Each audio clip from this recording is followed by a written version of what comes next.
Good morning, students.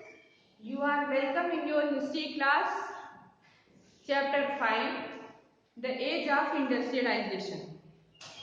And today we shall start part 6, Market for Goods. In this chapter, you have read how the industrialization developed, what was the early form of industrialization, and how the industries were developed in India, and what were the difficulties and restrictions which were faced by the Indian industrialists, and what were the condition of the workers. Now today we shall do that how the industrialists they had persuaded the buyers. So today we shall do market for goods. As you have read that the manufacturers, the European manufacturers, how they had dominated and controlled the Indian market. You have read that for a long time the production, the textiles which were produced in the industries of Manchester, they were imported in India, and India was a good market for the textile which were produced in the industries of Manchester, England. Now you can see that the manufacturers they attempted to take over the Indian market. From the very beginning, they had tried to control, they had tried to overtake Indian market, and the Indian weavers and craftsmen, traders and industrialists, they resisted colonial control. When the Britishers, they had control, British industrialists, they had control Indian market. At that time, the Indian industrialists, weavers, suppliers, traders, they had resisted, they had struggled to oppose the colonial control. They demanded tariff protection, created their own space, and tried to extend the market for their produce. So, students, you can understand that the Indian industrialists, they had struggled a lot. They resisted the colonial control, they resisted the tariffs, and they persuaded their own way for their produced finished goods. But when new products are produced, people have to be persuaded to buy them. Now children, you can understand that it is natural. Whenever anything is produced, whenever any new item, new object that is produced, the producers, they are in search of market. So they persuaded the buyers, and the best way to impress, the buyers is the advertisement. Through advertisement, they can explain the necessity and the need of the object. So one way in which new consumers are created is through advertisement. As you know, advertisement make products appear desirable and necessary. Through advertisement, the the producers, they insist the buyers that how necessary is the product, and they explain the need of the product. They try to shape the minds of people and create new needs. Today we live in a world where advertisements are very common. You can see in modern world, you can see everywhere advertisements are very common. You can see the advertisements in TV, news channels, newspaper, radios, posters, hoardings, banner and so on. So this is the common way, and through this, through the advertisement, the producers, they want to attract the buyers. They explain the necessity of the object,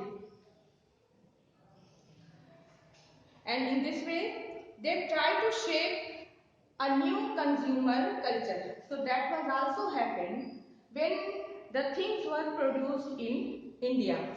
Students, you know that earlier when the textile was imported from Manchester, that on the cloth bundle there was the label, and label is necessary because it tells the date of manufacture and the place of manufacture. So it was written in bold letter on the label of the bundles of cloth. It was written in bold letters, made in Manchester, because you know that it tells the authenticity of the cloth, that it was produced, it was made in Manchester. Beside the date of manufacture and where it was produced, on the label, some pictures were also written. Some pictures were also printed. And what was the picture?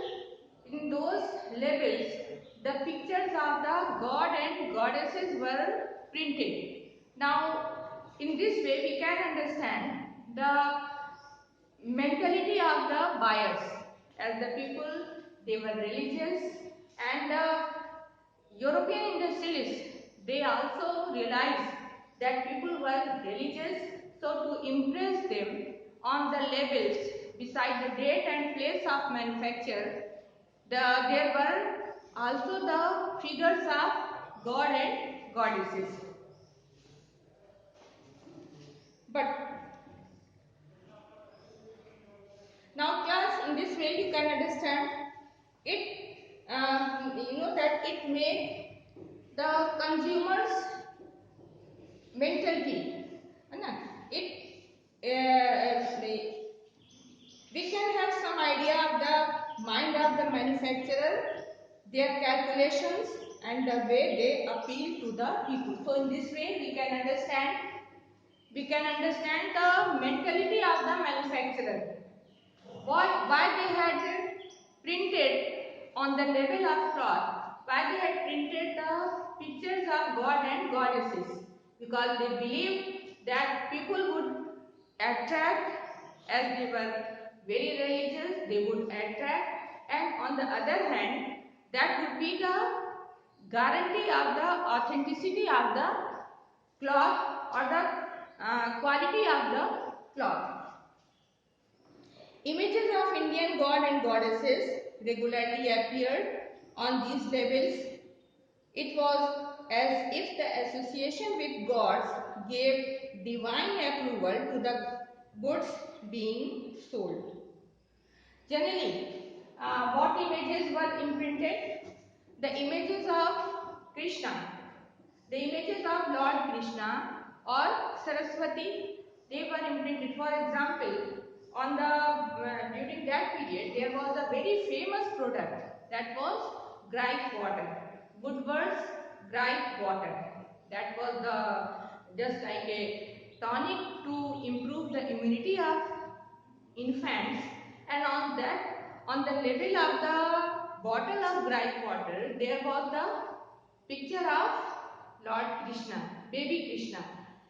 Now you know that why they had done so, because to impress the customers, the buyers.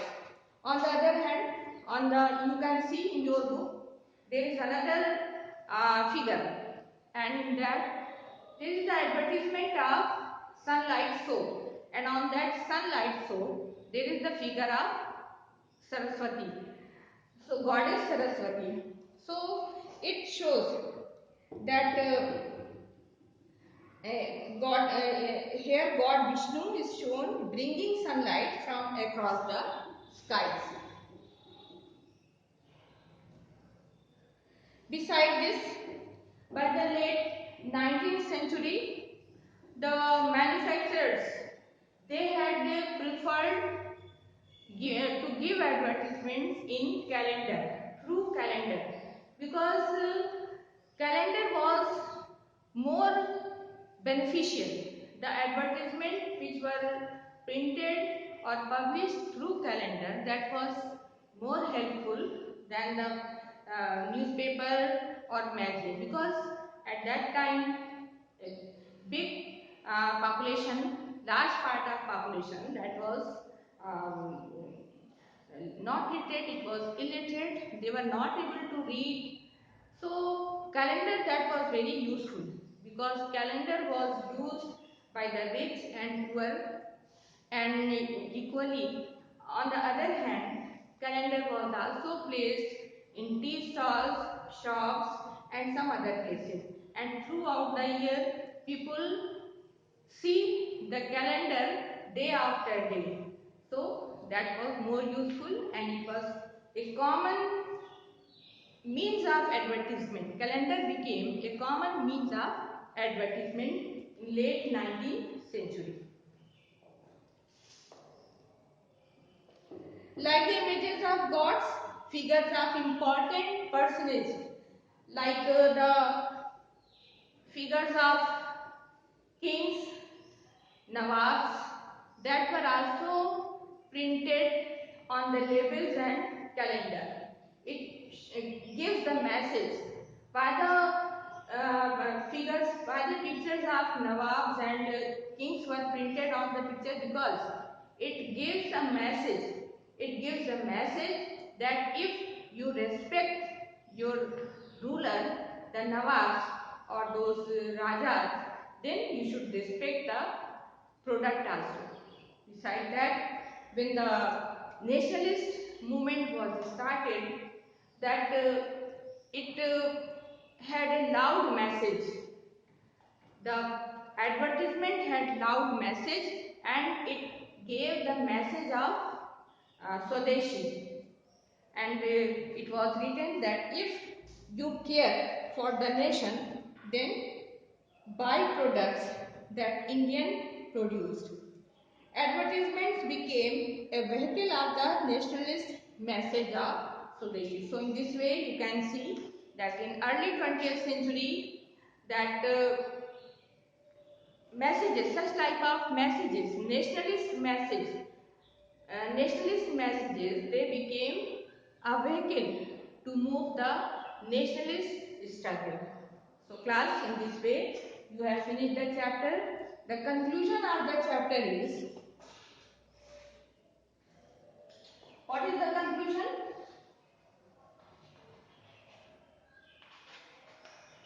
Yes. The conclusion of the chapter, it is that industries have made major technological changes. Number one, what do you understand industries? Industries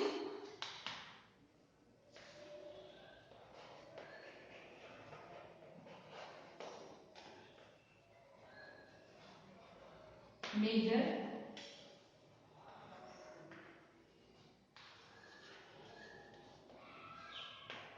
technological changes. Yes.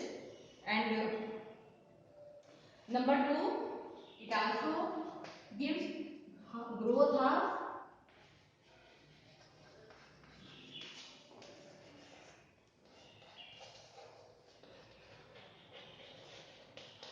of factories and making of new industrial labor. Now class, you can understand in the conclusion of the chapter, you can understand that industries had made major technological changes. What do you mean by the industries? Industry meant that major technological changes. When big technological changes came, industries were set up. Number two, growth of factories, and as time passed, number of factories were also developed, and when number of factories were developed, a new class developed in the society, that was the labor, industrial laborers, and But still, hand technology and small scale production remain an important part of the technological landscape. Beside the industries and factories, hand labor and the hand technology and small scale industry that was remain an important part of the production. Most of the production that was made by hand technology and through small scale industries. Okay. In this way we have finished the chapter. We shall revise the chapter again. Thank you. Have a nice day. Whatever the points we have discussed, students, make notes in your copy, and as soon as the classes will start, I shall check your copy. Thank you. Have a nice day.